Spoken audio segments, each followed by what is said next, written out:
Hi friends, hotel style கார சட்னி சுவையாக எப்படி செய்யலாங்கிறத பார்க்கலாம். அடுப்பில் கடாய் வச்சுருக்கேன். 4 ஸ்பூன் ஆயில் விட்டுருக்கேன்.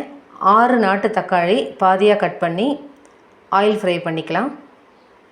ஒரு பக்கம் தக்காளி வெந்ததும் அடுத்த பக்கம் திருப்பி கொடுத்துக்கலாம். ஆயிலே ஃப்ரை ஆகிறனால இந்த சட்னி சுவையாக இருக்கும். ஒரு தாடி செஞ்சால் மறுபடியும் செஞ்சு சாப்பிடுவீங்க, அந்தளவு ருசியாக இருக்கும்.